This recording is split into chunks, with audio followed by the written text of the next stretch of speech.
ओम श्री गणेशाय नमः। ओम नमः शिवाय। हरे कृष्णा।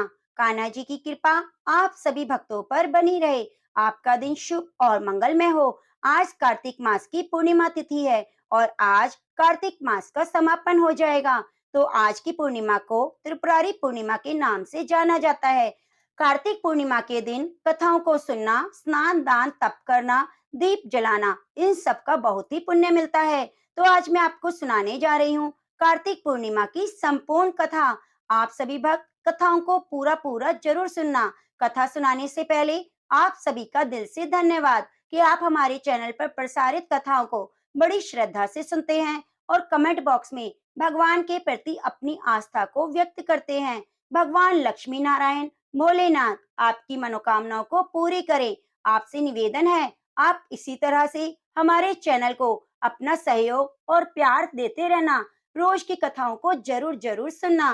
तो आइए सबसे पहले सुनते हैं गणेश भगवान की एक छोटी सी कहानी। इसे हर वृत्त कथा में जरूर सुनना चाहिए।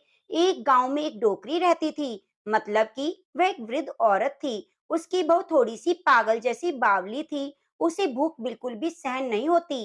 वह रोज सुबह उठकर सबसे पहले खाना खाती, फिर दूसरे काम करती, जैसे झाड़ू, साफ सफाई, जो भी घर का काम होता वे खाने के बाद ही करती।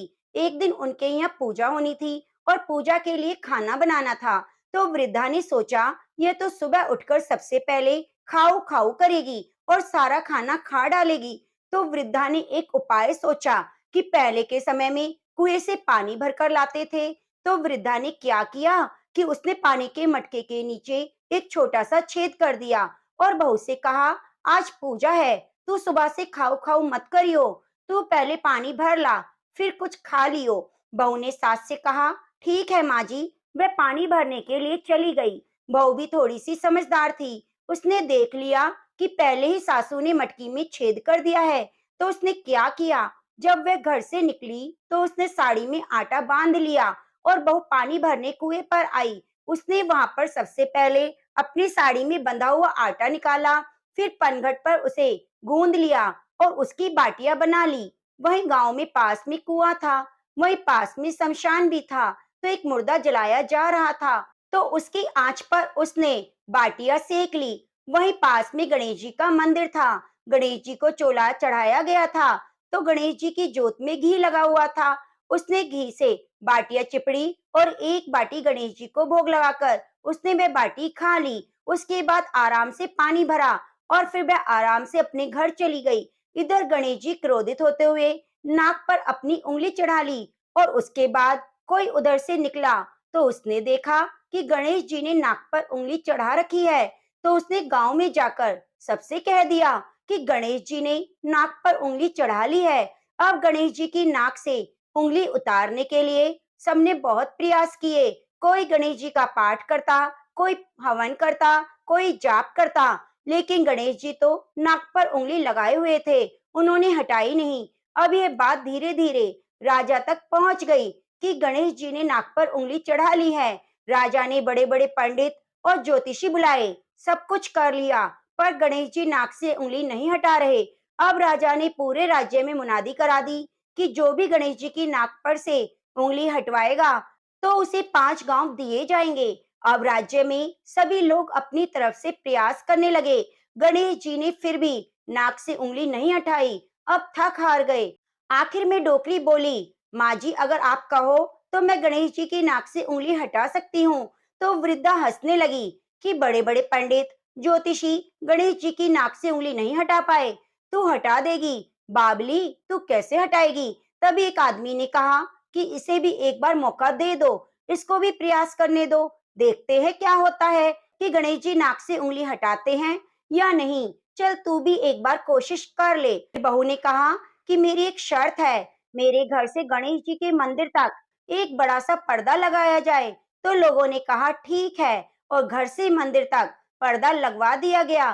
तो उसके घर से लेकर मंदिर तक पर्दा लग गया। अब बहू ने क्या किया, जब वह घर से निकली उसने सबसे पहले अपने घाघरे में कपड़े धोने का जो सोटा होता है वह ले लिया और छिपकर मंदिर में गई।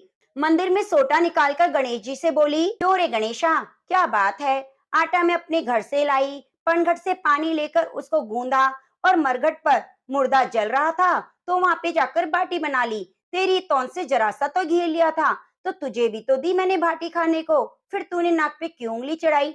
उंगली हटा ले, नहीं तो एक सोटा तेरी नाक पे दे मारूंगी और तेरी नाक टूट जाएगी। बहू की बात सुनकर तो गणेश जी डर गए। उन्होंने सोचा यह तो बाबली है, सही में मार देगी तो क्या करूंगा, इसका कोई भरोसा नहीं। और वह गणेश जी ने झट से नाक से उंगली हटा ली। अब तो पूरे गांव में डोकरी की बहू की जय जयकार होने लगी कि डोकरी की बहू ने गणेश जी की नाक से उंगली हटवा दी।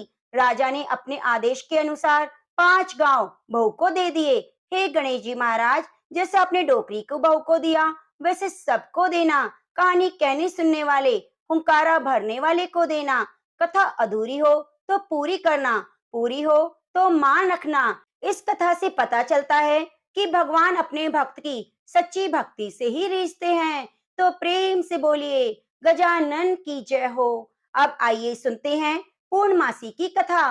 पौराणिक कथा के अनुसार तारकासुर नाम का एक दैत्य था जिसके 3 पुत्र थे, तारा, कमला, विद्युमाली। जब भगवान शिव के पुत्र कार्तिकेय जी ने तारकासुर राक्षस का वध कर दिया तो उसके तीनों पुत्रों ने बदला लेने के लिए दिन रात घोर तपस्या शुरू कर दी थी। उनकी तपस्या से प्रसन्न होकर ब्रह्मा जी प्रकट हुए। उन्होंने उन तीनों को वरदान मांगने के लिए कहा तो उन्होंने अमर होने का वरदान मांगा।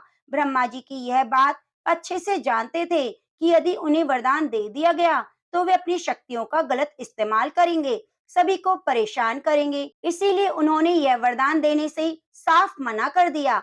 ब्रह्मा जी ने उनसे कोई अन्य वरदान मांगने को कहा तो उन्होंने कहा कि उनके नाम का एक नगर बसाया जाए और जब भी कोई उनका वध करना चाहे तो सिर्फ एक तीर से तीनों का अंत एक साथ कर सके। इस पर ब्रह्मा जी ने तथास्तु कह दिया। उन्हें यह वरदान दिया। वरदान प्राप्त करने के बाद तारकासुर के तीनों पुत्रों ने तीनों लोकों पर अपना अधिकार कर लिया। उसने देवताओं पर अत्याचार शुरू कर दिया। उनके अत्याचारों से परेशान होकर सभी देवता भगवान शिव के पास गए, उनके वध की प्रार्थना की। तब महादेव जी ने विश्वकर्मा से एक रथ का निर्माण कराया। उस पर सवार होकर तीनों का वध करने के लिए निकल पड़े। देवताओं और राक्षसों के बीच भयंकर युद्ध चल रहा था और युद्ध के दौरान जब तीनों राक्षस एक सीध में आए तभी भगवान शिव ने एक तीर से तीनों का वध कर दिया। धार्मिक मान्यताओं के अनुसार तभी से भगवान शिव को त्रिपुरारी कहा जाने लगा और कहते हैं उन तीनों के अत्याचारों से मुक्त होने की खुशी में देवताओं ने देव दिवाली का महापर्व मनाया। अतः कार्तिक पूर्णिमा को त्रिपुरारी पूर्णिमा कहा जाने लगा। तो प्रेम से बोलिए लक्ष्मी नारायण भगवान की जय हो। अब आइए सुनते हैं भगवान विष्णु की गजेंद्र मोक्ष की कथा, जो हमें यह कथा जरूर सुननी चाहिए। भगवान अपने भक्त की परीक्षा तो लेते हैं लेकिन उसकी भक्ति को देखकर नंगे पांव ही दौड़े चले आते हैं। अति प्राचीन काल की बात है। द्रविड़ देश में एक पांड्य वंशी राजा राज्य करते थे। उनका नाम इंद्रदमुन था। वे भगवान की आराधना में अपना अधिक समय व्यतीत करते थे। यद्यपि उनके राज्य में सभी और सुख शांति थी, प्रजा प्रत्येक रीति से संतुष्ट थी। तभी राजा इंद्रदमुन अपना समय राज कार्य में कम दे पाते थे। वे कहते थे कि भगवान विष्णु ही मेरे राज्य की व्यवस्था करते हैं, अतः वे अपने परम प्रभु की उपासना में ही हमेशा लीन रहते। राजा इंद्रदमुन के मन में आराधना की लालसा दिन प्रतिदिन बढ़ती जा रही थी। इस कारण वे राज्य को त्याग कर मलय पर्वत पर रहने लगे। उनका वेश तपस्वियों जैसा था। सिर के बाल बढ़कर जटा के रूप में हो गए। वे निरंतर परब्रह्म परमात्मा की आराधना में तल्लीन रहते। उनके मन और प्राण भी श्री हरि के चरण कमलों में मधुकर बने रहते। इसके अतिरिक्त उन्हें जगत की कोई वस्तु नहीं सुहाती। उन्हें राज्य, कोष, प्रजा, पत्नी आदि प्राणी या पदार्थ की स्मृति भी न होती थी। एक बार की बात है, राजा इंद्रदमुन प्रतिदिन की भांति स्नान से निवृत्त होकर सर्व समर्थ प्रभु की उपासना में लीन थे। उन्हें भाई जगत का तनिक भी ध्यान नहीं था। संयोगवश उसी समय महर्षि अगस्त्य अपने सभी शिष्यों के साथ वहां पहुंच गए, लेकिन राजा ने ना तो पाद किया, न अर्घ दिया और ना ही स्वागत किया। मौन व्रती राजा इंद्रदमुन परम प्रभु के ध्यान में लीन थे। इससे महर्षि अगस्त्य कुपित हो गए। उन्होंने इंद्रदमुन को श्राप दे दिया। इस राजा ने गुरुजनों से शिक्षा ग्रहण नहीं की और अभिमानवश परोपकार से निवृत्त होकर मनमानी कर रहा है। ऋषियों का अपमान करने वाला यह राजा हाथी के समान जड़ बुद्धि है, इसलिए इसे घोर अज्ञान में हाथी की योनि प्राप्त हो। महर्षि अगस्त भगवत भक्त इंद्रदमुन को यह श्राप देकर चले गए। राजा इंद्रदमुन ने भी इसे श्री भगवान का मंगलमय विधान समझकर प्रभु के चरणों में सिर रख दिया। क्षीराब्दी में 10 सहस्त्र योजन लंबा, चौड़ा और ऊंचा त्रिकुट नामक पर्वत था। वह पर्वत अत्यंत सुंदर और श्रेष्ठ था। उस पर्वतराज त्रिकुट की तराई में ऋतुमान नामक भगवान वरुण का क्रीड़ा कानन था। उसके चारों ओर दिव्य वृक्ष सुशोभित थे। वे वृक्ष सदा पुष्पों और फूलों से लदे रहते थे।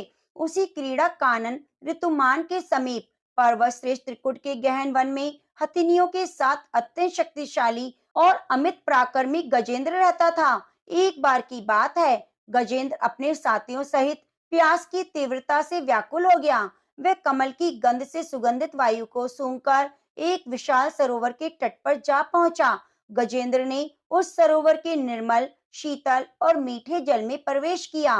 पहले तो उसने जल पीकर अपनी तृषा बुझाई, फिर जल में स्नान कर अपना श्रम दूर किया। उसके बाद उसने जल क्रीड़ा आरंभ कर दी। वह अपनी सूंड में जल भरकर उसकी फुहारों से हथनियों को स्नान कराने लगा।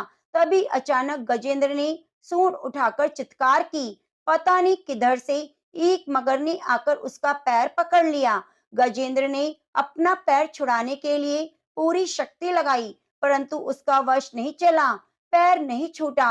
अपने स्वामी गजेंद्र को ग्रहग्रस्त देखकर हथिनियां कलब और अत्यंत व्याकुल हो गई। वे सूंड उठाकर चिंगाड़ने और गजेंद्र को बचाने के लिए सरोवर के भीतर बाहर दौड़ने लगी। उन्होंने पूरी चेष्टा की, लेकिन सफल नहीं हुए। उसी समय महर्षि अगस्त के श्राप से राजा इंद्रदमुन गजेंद्र हो गए थे और गंधर्व श्रेष्ठ हुहु महर्षि देवल के श्राप से ग्रह हो गए थे। वे भी अत्यंत पराक्रमी थे। संघर्ष चलता रहा। गजेंद्र स्वयं को बाहर खींचता रहा और ग्रह गजेंद्र को भीतर खींचता। सरोवर का निर्मल जल गंदला हो गया था। कमल दल शत विषक्त हो गए। जल जंतु व्याकुल हो उठे। गजेंद्र और ग्रह का संघर्ष 1 सहस्त्र वर्ष तक चलता रहा। दोनों जीवित रहे। यह दृश्य देखकर देवगण चकित हो गए। अंततः गजेंद्र का शरीर स्थिर हो गया। उसके शरीर में शक्ति और मन में उत्साह नहीं रहा, परंतु जलचर होने के कारण ग्रह की शक्ति में कोई कमी नहीं आई। उसकी शक्ति बढ़ गई। वह नवीन उत्साह से अधिक शक्ति लगाकर गजेंद्र को खींचने लगा। असमर्थ गजेंद्र के प्राण संकट में पड़ गए। उसकी शक्ति और पराक्रम का अहंकार चूर चूर हो गया।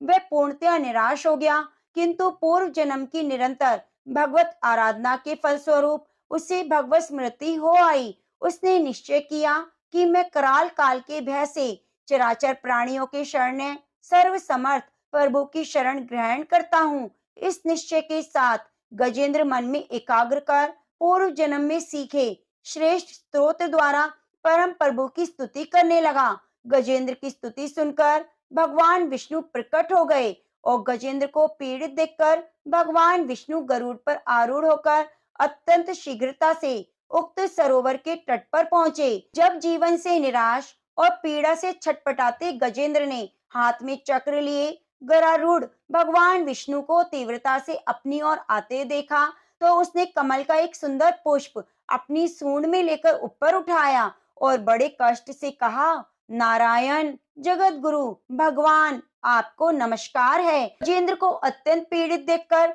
भगवान विष्णु गरुड़ की पीठ से कूद पड़े और गजेंद्र के साथ ग्रह को भी सरोवर के बाहर खींच लाए और तुरंत अपने तीक्ष्ण चक्र से ग्रह की मुंह फाड़कर गजेंद्र को मुक्त कर दिया। ब्रह्म आदि देवगण श्री हरि की प्रशंसा करते हुए उनके ऊपर फूलों की वृष्टि करने लगे। सिद्ध और महर्षि पर ब्रह्म भगवान विष्णु का गुणगान करने लगे। ग्रह दिव्य शरीरधारी हो गया। उसने विष्णु जी के चरणों में सिर रखकर प्रणाम किया और भगवान विष्णु के गुणों की प्रशंसा करने लगे। भगवान विष्णु के मंगलमय वरद हस्त के स्पर्श से पाप मुक्त होकर अभिशप्त हुहु गंधर्व ने प्रभु की परिक्रमा की और उनके त्रिलोक्य वंदित चरण कमलों में प्रणाम कर अपने लोक को चला गया। भगवान विष्णु ने गजेंद्र का उद्धार कर उसे अपना पार्षद बना लिया। गंधर्व, सिद्ध और देवगण उनकी लीला का गान करने लगे। गजेंद्र की स्तुति से प्रसन्न होकर भगवान विष्णु ने सबके समक्ष कहा, प्यारे गजेंद्र, जो लोग ब्रह्म मुहूर्त में उठकर तुम्हारी की हुई स्तुति से मेरा स्तवन करेंगे, उन्हें मैं मृत्यु के समय निर्मल बुद्धि प्रदान करूंगा। यह कहकर भगवान विष्णु ने पार्षद रूप में गजेंद्र को साथ लिया और गरुड़ पर सवार होकर अपने दिव्य धाम को चले गए। तो प्रेम से बोलिए लक्ष्मी नारायण भगवान की जय। नारद जी ने एक बार भोलेनाथ की स्तुति करके पूछा, प्रभु, आपको प्रसन्न करने के लिए सबसे उत्तम और सुलभ साधन क्या है? हे त्रिलोकीनाथ, आप तो निर्विकार और निष्काम हैं। आप सहज ही प्रसन्न हो जाते हैं। फिर भी मेरे जानने की इच्छा है कि आपको क्या प्रिय है। तब शिव जी बोले, नारद जी, वैसे तो मुझे भक्त के भाव सबसे प्रिय हैं, फिर भी आपने पूछा है तो मैं बताता हूँ। मुझे जल के साथ बिल्व पत्र बहुत प्रिय है। जो अखंड बिल्व पत्र मुझे श्रद्धा से अर्पित करते हैं, मैं उन्हें अपने लोक में स्थान देता हूँ। नारद जी भगवान शंकर और माता पार्वती की वंदना कर अपने लोक को चले गए। उनके जाने के बाद पार्वती जी ने शिव जी से पूछा, हे प्रभु, मेरी यह जानने की बड़ी तीव्र इच्छा हो रही है कि आपको बेलपत्र इतने प्रिय क्यों हैं? कृपया करके मेरी जिज्ञासा शांत कीजिए। तब शिव जी बोले, हे शिवे, बिल्व के पत्ते मेरी जटा के समान हैं। त्रिपत्र यानी 3 पत्ते ऋग्वेद, यजुर्वेद और सामवेद हैं। शाखाएं समस्त शास्त्र का स्वरूप हैं। बिल्व वृक्ष को आप पृथ्वी का कल्प वृक्ष समझे, जो ब्रह्मा विष्णु शिव स्वरूप है। हे पार्वती, स्वयं माँ लक्ष्मी ने शैल पर्वत पर बिल्व रूप में जन्म लिया। इस कारण भी बेल का वृक्ष मेरे लिए अति प्रिय है। माँ लक्ष्मी ने बिल्व का रूप धरा, यह सुनकर पार्वती जी कौतूहल में पड़ गई। पार्वती जी कौतूहल से उपजी जिज्ञासा को रोक ना पाई। उन्होंने पूछा, देवी लक्ष्मी ने आखिर बिल्व वृक्ष का रूप क्यों लिया? आप ये कथा विस्तार से बताइए। भोलेनाथ ने देवी पार्वती को कथा सुनाना शुरू किया। हे देवी, सतयुग में ज्योति रूप में मेरे अंश का रामेश्वर लिंग था। ब्रह्म आदि देवों ने उसका विधिवत पूजन अर्चन किया।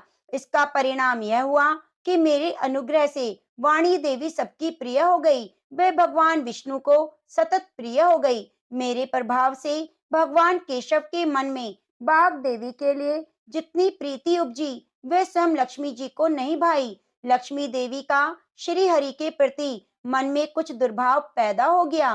वे चिंतित और रुष्ट होकर चुपचाप परम उत्तम श्री शैल पर्वत पर चली गई। वहां तप करने का निर्णय किया। उत्तम स्थान का चयन करने लगी। माँ लक्ष्मी ने उत्तम स्थान का निश्चय करके मेरे लिंग विग्रह की उग्र तपस्या आरंभ कर दी। उनकी तपस्या कठोरतम होती जा रही थी। हे परमेश्वरी, कुछ समय बाद माँ लक्ष्मी जी ने मेरे लिंग विग्रह से थोड़ा धर्म में एक वृक्ष का रूप धारण कर लिया। अपने पत्तों और पुष्पों द्वारा निरंतर मेरा पूजन करने लगी। इस तरह से लक्ष्मी जी ने 1 करोड़ वर्ष तक घोर आराधना की। अंततः उन्हें मेरा अनुग्रह प्राप्त हुआ। मैं वहां प्रकट हुआ और देवी से इस घोर तप की आकांक्षा पूछकर वरदान देने को तैयार हुआ। महालक्ष्मी ने मांगा कि श्री हरि के हृदय में मेरे प्रभाव से बाघ देवी के लिए जो स्नेह हुआ है, वे समाप्त हो जाए। शिव जी बोले, मैंने महालक्ष्मी को समझाया कि श्री हरि के हृदय में आपके अतिरिक्त किसी और के लिए प्रेम नहीं, बाघ देवी के प्रति उनका प्रेम नहीं अपितु श्रद्धा है। यह सुनकर लक्ष्मी जी प्रसन्न हुई और पुनः श्री विष्णु जी के हृदय में स्थित होकर उनके साथ विहार करने लगी। पार्वती जी माँ लक्ष्मी के हृदय का एक बड़ा विकार दूर हुआ। इस कारण हरिप्रिया उसी वृक्ष रूप में सदा के लिए अतिशय भक्ति से भरकर यत्न पूर्वक मेरी पूजा करने लगी। हे पार्वती, इसी कारण बिल्व का वृक्ष, उसके पत्ते, फल, फूल आदि मुझे बहुत ही प्रिय हैं। मैं निर्जन स्थान में बिल्व वृक्ष का आश्रय लेकर रहता हूँ। बिल्व वृक्ष को सदा तीर्थ मानो, सभी देवों में देव मानो, इसमें तनिक भी संदेह नहीं। बिल्व पत्र, बिल्व फूल, बिल्व वृक्ष, बिल्व काष्ठ के चंदन से जो मेरा पूजन करता है वह भक्त मुझे बहुत ही प्रिय है। बिल्व वृक्ष को शिव के समान ही समझो, वह मेरा शरीर है। जो बिल्व पर चंदन से मेरा नाम अंकित करके मुझे अर्पण करता है, मैं उसे सभी पापों से मुक्त करके अपने लोक में स्थान देता हूँ। हे देवी, उस व्यक्ति को स्वयं लक्ष्मी जी भी नमस्कार करती हैं, जो बिल्व से मेरा पूजन करता है। जो बिल्व मूल में प्राण छोड़ता है, उसको रुद्र देह प्राप्त होती है और ऐसे मनुष्य पर माँ लक्ष्मी की कृपा सदा बनी रहती है और साथ साथ भगवान नारायण की भी कृपा प्राप्त होती है। तो प्रेम से बोलो, लक्ष्मी नारायण भगवान की जय हो। एक समय की बात है, द्वापर युग में मैया यशोदा जी ने भगवान श्री कृष्ण से कहा, हे कृष्ण, तुम सारे संसार के उत्पन्न करता, पोषक और संहार करता हो। आज कोई ऐसा व्रत मुझसे कहो जिसके करने से मृत्युलोक में स्त्रियों को विधवा होने का भय ना रहे। यह व्रत सभी मनुष्यों की मनोकामनाओं को पूरी करने वाला हो। श्री कृष्ण कहने लगे, हे माता, आपने अति सुंदर प्रश्न किया। मैं तुमसे ऐसे ही व्रत का विस्तार से वर्णन करता हूँ। सौभाग्य की प्राप्ति के लिए स्त्रियों को 32 पूर्णमासियों का व्रत करना चाहिए। इस व्रत को करने से स्त्रियों को सौभाग्य संपत्ति मिलती है। यह व्रत अचल सौभाग्य देने वाला और भगवान शिव के प्रति मनुष्य भक्ति को बढ़ाने वाला है। यशोदा जी कहने लगी, हे कृष्ण, सर्वप्रथम इस व्रत को मृत्युलोक में किसने किया, इसके विषय में विस्तार पूर्वक कहो। कृष्ण जी कहने लगे, इस भूमंडल पर एक अत्यंत प्रसिद्ध राजा चंद्रहास से पालित अनेक प्रकार के रत्नों से परिपूर्ण कातिका नाम की एक नगरी थी। वहां पर धनेश्वर नाम का एक ब्राह्मण रहता था। उसकी पत्नी अति सुशीला और रूपवती थी। दोनों ही उस नगरी में बड़े प्रेम के साथ रहते थे। घर में धन धान्य किसी चीज की कमी ना थी। उनको एक दुख था कि उनकी कोई संतान ना थी। इस दुख से अत्यंत दुखी और परेशान रहते। एक समय बड़ा तपस्वी योगी उस नगरी में आया। वह योगी उस ब्राह्मण के घर को छोड़कर अन्य सब घरों से भिक्षा लाकर भोजन किया करता था। रूपवती से वह भिक्षा नहीं लिया करता। उस योगी ने एक दिन रूपवती से भिक्षा न लेकर किसी अन्य घर से भिक्षा ली और किनारे जाकर भिक्षा का प्रेम पूर्वक अन्न खाने लगा कि धनेश्वर ने यह सब कार्य करते देख लिया और अपनी भिक्षा के अनादर से दुखी होकर धनेश्वर योगी से बोला, महात्मन, आप सब घरों से भिक्षा लेते हैं परंतु मेरे घर की भिक्षा कभी न लेते, इसका क्या कारण है? योगी ने कहा, निसंतान के घर की भीख पतितों के अन्न के तुल्य के होती है। जो पतितों का अन्न खाता है वह भी पतित हो जाता है। चूंकि तुम निसंतान हो, अतः पतित हो जाने के भय से मैं तुम्हारे घर की भिक्षा नहीं लेता हूँ। धनेश्वर यह बात सुनकर अपने मन में बड़ा दुखी हुआ और हाथ जोड़कर योगी के पैरों पर गिर पड़ा। आर्द्र भाव से कहने लगा, हे महाराज, यदि ऐसा है तो आप मुझको पुत्र प्राप्ति का उपाय बताएं। आप सर्वज्ञ हैं, मुझ पर अवश्य ही कृपा कीजिए। धन की मेरे घर में कोई कमी नहीं, परंतु मैं पुत्र न होने के कारण अत्यंत दुखी हूँ। आप मेरे इस दुख का हरण करें। आप सामर्थ्यवान हैं। यह सुनकर योगी कहने लगा, हे ब्राह्मण, तुम चंडी की आराधना करो। घर आकर उसने अपनी स्त्री से सब वृत्तांत कहा और स्वयं तप के निमित्त वन में चला गया। वन में जाकर उसने चंडी की उपासना की, उपवास किया। चंडी ने 16वें दिन स्वप्न में दर्शन दिया और कहा, हे धनेश्वर, जा तेरे पुत्र होगा, परंतु वह 16 वर्ष की आयु में मृत्यु को प्राप्त हो जाएगा। यदि तुम दोनों स्त्री पुरुष 32 पूर्णमासियों का व्रत विधि पूर्वक करोगे तो वह दीर्घ आयु होगा। जितनी तुम्हारी सामर्थ्य हो, आटे के दिए बनाकर शिव जी का पूजन करना, परंतु पूर्णमासी आपको 32 ही करनी है। प्रातः काल होने पर इस स्थान के समीप ही तुम्हें एक आम का वृक्ष दिखेगा। उस पर चढ़कर तुम एक फल तोड़कर शीघ्र अपने घर चले आना। अपनी स्त्री से सब वृतांत कहना।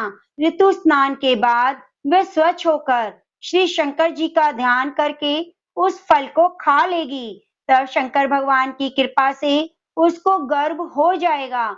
जब वह ब्राह्मण प्रातःकाल उठा तो उसने उस स्थान के पास ही एक आम का वृक्ष देखा जिस पर एक अत्यंत सुंदर आम का फल लगा हुआ था। उस ब्राह्मण ने उस आम के वृक्ष पर चढ़कर उस फल को तोड़ने का प्रयत्न किया, परंतु वृक्ष पर कई बार प्रयत्न करने पर भी न चढ़ पाया। तब तो उस ब्राह्मण को बहुत चिंता हुई और उसने विघ्न विनाशक श्री गणेश जी की वंदना की। हे दयानिधे, अपने भक्तों के विघ्नों का नाश करके उनके मंगल कार्य को करने वाले, दुष्टों का नाश करने वाले, रिद्धि सिद्धि देने वाले, आप मुझ पर कृपया करके इतना बल दें कि मैं अपने मनोरथ को पूर्ण कर सकूं। इस प्रकार गणेश जी की प्रार्थना करने पर उनकी कृपा से धनेश्वर वृक्ष पर चढ़ गया और एक अति सुंदर आम का फल देखा। उसने विचार किया, जो वरदान से फल मिला था वह यह है, यह कोई और फल दिखाई नहीं देता। उस धनेश्वर ब्राह्मण ने जल्दी से फल को तोड़कर अपनी स्त्री को लाकर दिया और उसकी स्त्री ने अपने पति के कथा अनुसार उस फल को खा लिया और गर्भवती हो गई। देवी जी की असीम कृपा से एक अत्यंत सुंदर पुत्र उत्पन्न हुआ। उसका नाम देवीदास रखा गया। माता पिता के हर्ष और शोक के साथ वह बालक शुक्ल पक्ष के चंद्रमा की भांति अपने पिता के घर में बढ़ने लगा। भवानी की कृपा से वह बालक बहुत ही सुंदर, सुशील और विद्या पढ़ने में बहुत निपुण हो गया। दुर्गा जी की आज्ञा के अनुसार उसकी माता ने 32 पूर्णमासी का व्रत रखना आरंभ कर दिया था, जिससे उसका पुत्र बड़ी आयु वाला हो जाए। 16वां वर्ष लगते ही देवीदास के माता पिता को बड़ी चिंता हो गई कि कहीं उनके पुत्र इस समय मृत्यु को प्राप्त ना हो जाए। इसलिए उन्होंने अपने मन में विचार किया, यदि यह दुर्घटना उनके सामने हो गई तो वे कैसे सहन करेंगे। उन्होंने देवीदास के मामा को बुलाया और कहा, हमारी इच्छा है कि देवीदास 1 वर्ष तक काशी में जाकर विद्या का अध्ययन करे और उसको अकेला भी नहीं छोड़ना चाहिए। इसलिए तुम साथ में चले जाओ और 1 वर्ष के बाद इसको वापस लौटा लाना। सब प्रबंध करके उसके माता पिता ने काशी जाने के लिए देवीदास को एक घोड़े पर बिठाकर उसके मामा को उसके साथ कर दिया, किंतु यह बात उसके मामा और किसी को पता नहीं थी। धनेश्वर ने सपत्नीक अपने पुत्र की मंगल कामना और दीर्घायु के लिए भगवती दुर्गा की आराधना और पूर्णमासी का व्रत आरंभ कर दिया। इस प्रकार बराबर 32 पूर्णमासी का व्रत पूरा किया। कुछ समय बाद एक दिन वह दोनों मामा भांजे मार्ग में रात्रि बिताने के लिए किसी ग्राम में ठहरे हुए थे। उस दिन उस गांव में एक ब्राह्मण की अत्यंत सुंदरी, सुशीला, विदुषी, गुणवती कन्या का विवाह होने वाला था। जिस धर्मशाला के अंदर वर और उसकी बारात ठहरी हुई थी, उसी धर्मशाला में देवीदास और उसके मामा भी ठहरे हुए थे। संयोगवश कन्या को तेल आदि चढ़ाकर मंडप आदि का कृत्य किया गया तो लग्न के समय वर को धनुर्वात हो गया। वर के पिता ने अपने कुटुंबियों से परामर्श करके निश्चय किया कि यह देवीदास मेरे पुत्र जैसा है, इसको सुंदर भी है, मैं इसके साथ लग्न करा दूं और बाद में विवाह के अन्य कार्य मेरे लड़के के साथ हो जाएंगे। ऐसा सोचकर वह देवीदास के मामा से जाकर बोला, तुम थोड़ी देर के लिए अपने भांजे को हमें दे दो, जिससे विवाह के लग्न का सब कृत्य सुचारू रूप से हो सके। तब उसका मामा कहने लगा, जो कुछ भी मधुपर्क आदि कन्यादान के समय वर को जो भी धन मिले वह सब हमें दे दिया जाए, तो मेरा भांजा इस बारात का दूल्हा बन जाएगा। यह बात वर के पिता ने स्वीकार कर ली। उसने अपने भांजे को वर बनने के लिए भेज दिया। उसके साथ सभी विवाह कार्य रात्रि में विधि पूर्वक संपन्न हो गए। पत्नी के साथ वह भोजन न कर सका और मन में सोचने लगा, न जाने यह किसकी स्त्री होगी। वह एकांत में इसी सोच में गर्म निश्वास छोड़ने लगा और आंखों से आंसू भी आ गए। तब बधू ने पूछा, क्या बात है, आप इतने उदासीन और दुखी क्यों हो? तब उसने सभी बातें वर के पिता और मामा में जो हुई बता दी। तब कन्या कहने लगी, ब्रह्म विवाह के विपरीत कैसे हो सकता है? देव ब्राह्मण अग्नि के सामने मैंने आपको ही अपना पति बनाया है, इसलिए आप ही मेरे पति हैं। मैं आपकी ही पत्नी रहूंगी, कदापि किसी अन्य की नहीं। तब देवीदास ने कहा, ऐसा मत करिए, क्योंकि मेरी आयु बहुत थोड़ी है। मेरे बाद आपकी क्या गति होगी? इन बातों को अच्छी तरह विचार लो। परंतु वह दृढ़ विचार वाली थी। बोली, जो आपकी गति होगी वह मेरी होगी। हे स्वामी, आप उठिए, भोजन करिए, आप निश्चय ही भूखे होंगे। इसके बाद देवीदास और उसकी पत्नी ने भोजन किया। शेष रात्रि वे सोते रहे। प्रातःकाल देवीदास ने अपनी पत्नी को 3 नगों से जड़ी हुई एक अंगूठी दी, एक रुमाल दिया और बोला, हे प्रिय, इसे लो, संकेत समझकर स्थिर चित हो जाओ। मेरा मरण और जीवन जानने के लिए एक पुष्प वाटिका बना लो, उसमें सुगंधित वाली एक नव मल्लिका लगा लो, उसको प्रतिदिन जल से सींचा करो, आनंद के साथ खेलो कूदो, उत्सव मनाओ। जिस समय जिस दिन मेरा मरना प्राण होगा, वे फूल सूख जाएंगे। जब वे हरे हो जाएं, तो जान लेना कि मैं जीवित हूँ। यह बात निश्चय करके समझ लेना, इसमें कोई संशय नहीं है। यह समझाकर वह चला गया। प्रातःकाल होते ही वहां पर गाजे बाजे बजने लगे। जिस समय विवाह के कार्य समाप्त करने के लिए वर और बाराती मंडप में आए, तो कन्या ने वर को भली प्रकार से देखकर अपने पिता से कहा, यह मेरा पति नहीं, मेरा पति वही है जिसके साथ रात्रि में मेरा पानी ग्रहण हुआ था। इसके साथ मेरा विवाह नहीं हुआ। यह वह नहीं है। यदि है तो बताए, मैंने इसको क्या दिया? मधुपर्क और कन्यादान के समय जो मैंने भूषण दिए, उन्हें दिखाए। रात में मैंने क्या गुप्त बातें कही थी, वे सब सुनाए। पिता के कथा अनुसार वर को बुलाया गया। कन्या की यह सब बातें सुनकर कहने लगा, मैं कुछ नहीं जानता, और लज्जित होकर अपना अपमानित मुंह लेकर चला गया। सारे बाराती भी अपमानित होकर वहां से लौट गए। भगवान कृष्ण बोले, हे माता, इस प्रकार देवीदास काशी विद्या अध्ययन के लिए चला गया। जब कुछ समय व्यतीत हो गया, तो काल से प्रेरित होकर एक सर्प रात्रि के समय उसको डसने के लिए वहां आया। उस विषधर के प्रभाव से उसके शयन का स्थान चारों ओर से विष की ज्वाला से विषैला हो गया, परंतु वृत्त राज के प्रभाव से उसको काटने ना पाया, क्योंकि पहले ही उसकी माता ने 32 पूर्णिमा का व्रत रखा था। इसके बाद मध्याह्न के समय स्वयं काल वहां पर आया। उसके शरीर से प्राणों को निकालने का प्रयत्न करने लगा, परंतु वह भी मूर्छित होकर पृथ्वी पर गिर पड़ा। भगवान की कृपा से उसी समय माता पार्वती शंकर जी वहां आ गए। उसको मूर्छित दशा में देखकर पार्वती जी ने भगवान शंकर से प्रार्थना की, हे स्वामी, इस बालक की माता ने पहले 32 पूर्णिमा का व्रत किया था, जिसके प्रभाव से हे भगवान, आप इसको प्राण दान दें। भवानी के कहने पर भक्त वत्सल भगवान शिव ने उसको प्राण दान दे दिया। इस व्रत के प्रभाव से काल को भी पीछे हटना पड़ा और देवीदास स्वस्थ होकर बैठ गया। उधर स्त्री काल की प्रतीक्षा करती रही। जब उसने देखा पुष्प वाटिका में पत्र पुष्प कुछ भी नहीं रहे, तो वह बहुत दुखी हुई और आश्चर्य हुआ। जब वह वैसे ही हरी भरी हो गई, तो जान गई कि वह जीवित हो गए हैं। यह देखकर वह बहुत प्रसन्न मन से अपने पिता से कहने लगी, पिताजी, मेरे पति जीवित हैं, आप उनको ढूंढिए। जब 16वां वर्ष व्यतीत हो गया, तो देवीदास भी अपने मामा के साथ काशी से चल दिया। इधर उसके ससुर उसको ढूंढने के लिए अपने घर से जाने वाले ही थे कि मामा भांजे वहां आ गए। उसको आया देखकर ससुर को बहुत प्रसन्नता हुई और अपने घर ले आया।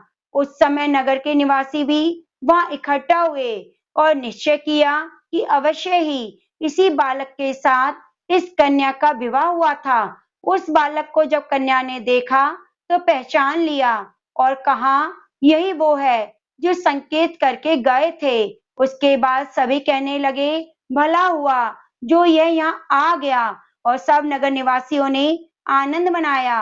कुछ दिन बाद देवीदास अपनी पत्नी और मामा के साथ अपने ससुर के घर से बहुत से उपहार लेकर अपने घर को चले। जब वे गांव के निकट आए तो कई लोगों ने उनको देखकर उनके माता पिता को जाकर खबर दी कि तुम्हारा पुत्र देवीदास अपनी पत्नी और मामा सहित आ रहा है।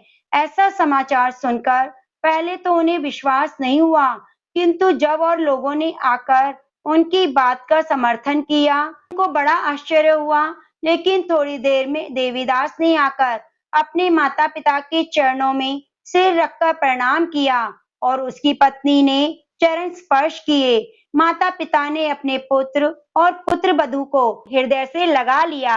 अपने पुत्र और पुत्र वधू के आने की खुशी में धनेश्वर ने बड़ा भारी उत्सव किया, ब्राह्मणों को बहुत सा दान दिया। श्री कृष्ण कहने लगे, इस व्रत के प्रभाव से स्त्रियां पुत्रवान हो जाती हैं। जो भी स्त्रियां व्रत करती हैं, वे जन्म जन्मांतर में वैधव्य का दुख नहीं भोगती, सदैव सौभाग्यवती रहती हैं।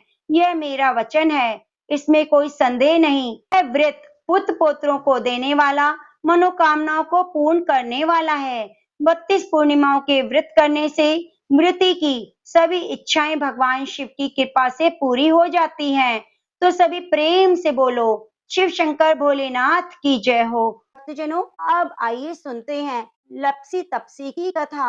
यह कथा हमें हर कथा कहानी में जरूर सुननी चाहिए। एक लपसी था, एक तपसी था। तपसी तो भगवान की तपस्या करता।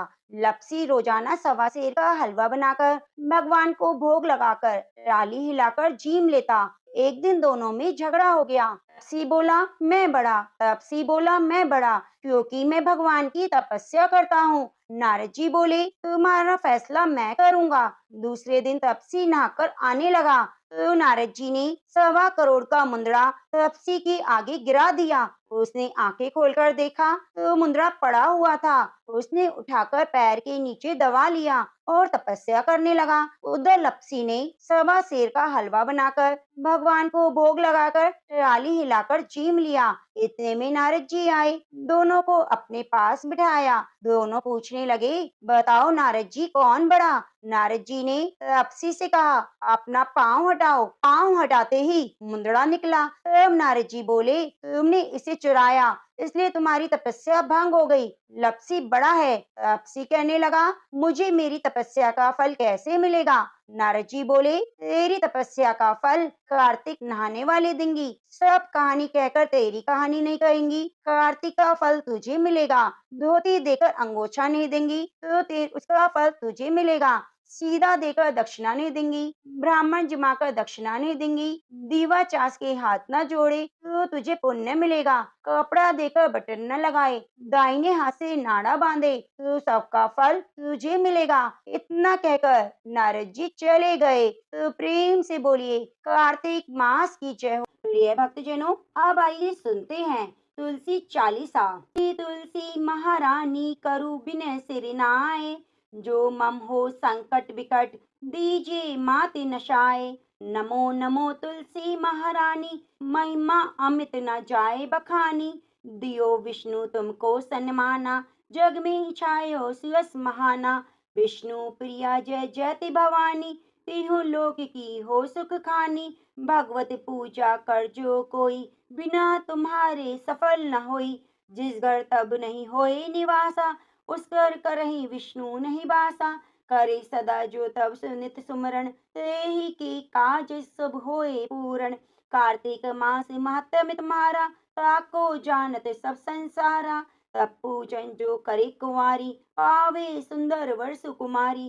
कर जो पूजा नित प्रति नारी, सुख संपत्ति से होए सुखारी। वृद्धा नारी करे जो पूजन, मिले भक्ति होवे पुलकित मन। श्रद्धा से पूजे जो कोई, भवनिधि से तर जावे सोई। हाँ भागवती यज्ञ करावे, तुम बिन नहीं सफलता पावे। छायो तप प्रताप जग भारी, ध्यावत तुम्हें सकल चितधारी। तुम्ही मातृ यंत्रण तंत्रण में, सकल काज सिद्धि होवे क्षण में। औषणि रूप आप हो माता, सब जग में तब यश विख्याता।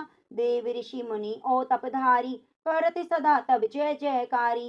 वेद पुराण न तब यश गाया, महिमा अगम पार नहीं पाया। नमो नमो जय सुख कारिणी, नमो नमो जय दुख निवारिणी। नमो नमो सुख संपत्ति देनी, नमो नमो अग काटन छेनी। नमो नमो भक्त दुख हरणी, नमो नमो दुष्टन मद छेनी। नमो नमो भव पार तारणी, नमो नमो परलोक सुधारणी। नमो नमो निज भक्ति उवारणी, नमो नमो जन काज सवारणी। नमो नमो जय कुमति नशावनी, नमो नमो सब सुख उपजावनी। जयति जयति जय तुलसी माई, ध्याऊं तुमको शीश नवाई। निज जन जानी मोहि अपनाओ, बिगड़े कारज आप बनाओ। करो विनय मैं मात तुम्हारी, पूर्ण आश करो हमारी। शरण चरण कर जोरी मनाओ, निज दिन तेरे ही गुण गाओ। करो मात अब मोह पर दाया, निर्मल होय सकल मम काया। मांगो मात यह वर दीजे, सकल मनोरथ पूर्ण कीजे। जानू नहीं कछु नेम अचारा, क्षमो मात अपराध हमारा। 12 मास करे जो पूजा, सम जग में और न दूजा। अर्थ में गंगा जल मंगवावे, फिर सुंदर स्नान करावे। चंदन अक्षत पुष्प चढ़ावे, धूप दीप नैवेद्य लगावे। करे आचमन गंगा जल से, ध्यान करे निर्मल हृदय से। पाठ करे चालीसा की, स्तुति करे मात तुलसा की। यह विधि पूजा करे हमेशा, ताकि तन नहीं रहे कलेशा। करे मास कार्तिक का साधन, सोबे नित पवित्र सिद्ध हुई जाहि। यह कथा माँ सुखदाई, पढ़े सुने सो पवतर जाई। यह श्री तुलसी चालीसा, पाठ करे जो कोय। गोविंद सो फल पावही, जो मन इच्छा होय। प्रेम से बोलिए तुलसी माता की जय हो, शालिग्राम भगवान की जय हो। प्रिय भक्तजनों, कथा को अंत तक सुनने के लिए आपका बहुत बहुत धन्यवाद।